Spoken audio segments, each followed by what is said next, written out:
Hi everybody, thank you for watching the video. We decided to post some videos online so that even though we can't go to St. Thomas Methodist Church building, we can still have church and we can still celebrate with each other every Sunday, or you could watch this video anytime, of course. I want today to talk to you guys about being blind. I want you to imagine what it would be like if you put a blindfold over your eyes and you try to run a race or to do an obstacle course. I think it would be pretty hard. I think you might trip or you might fall down. What would help is if you had somebody that was not blindfolded and somebody that you really trusted that could show you where to go. They could tell you go left or go right. And so today's story is about Jesus, who healed a man that was born blind. The man was sitting on the road. He was begging because he couldn't work because he was blind. And Jesus walked past him.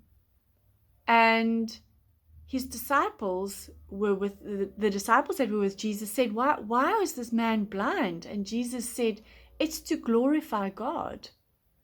Which I don't know if they understood. So Jesus spat on the ground and he made some mud.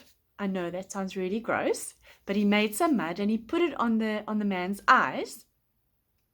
And he said to the man, go and wash yourself in a river called Siloam, which is what the man did. He listened to Jesus. He got up and he went and washed his eyes off. And guess what? He could see. He wasn't blind anymore. And on the way back, he walked past a whole bunch of people. He walked past his friends. His friends couldn't believe it. They were like, nah, that can't be him. It must be a guy that just looks like him.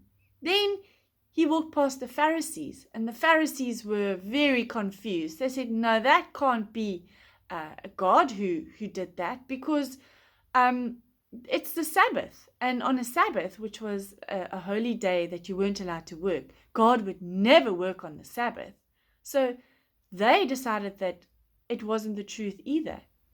And then his parents said, well, this is our son, but we are not sure who healed him, because they were so afraid that if they told the truth, they wouldn't be able to go to the synagogue anymore. So there were all these people who could see that a miracle had happened, but instead of believing the truth, they decided to have their own explanations.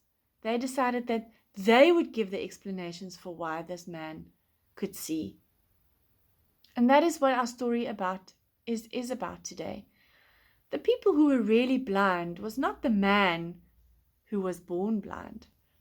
It was the disciples who asked a question of that they thought maybe the man had sinned. They couldn't understand that the person they were walking with, Jesus, is actually God. Then there were his friends. They made up their own reasons. They're like, no, that's not the real guy. Then there were the Pharisees who were so angry about the rules that had been broken that they just couldn't see the truth either. And there were even his parents. All four of those groups of people were blind. They were blind to the truth. They were blind to Jesus walking around and to the fact that Jesus was God. And they didn't want to see the truth. And the blind man, who was born blind, was the only one who could actually see the truth. He said to everybody, I don't know about you guys, but all I know is that I was blind and now I can see. And only God can do something like that. And that's what I want us to remember today. We can't see the big picture of what will happen after we can all leave our homes, and that's okay. It's okay to not be able to see everything, as long as we trust in God. Those people didn't trust in God. They made up their own reasons for why things were the way they were, why that guy could see.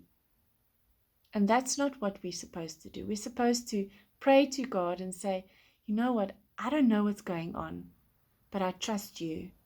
I trust you, and I will do what you tell me to do.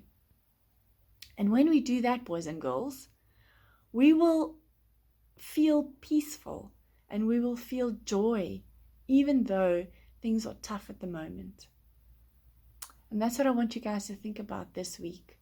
When you're feeling really lonely because you can't see your friends, or you're feeling frustrated because you got to stay at home, in that moment, just look up to the sky or just close your eyes and just say to Jesus, I don't know what's going on.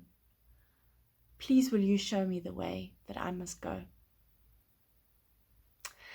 I will be back with some more stories and some more chats.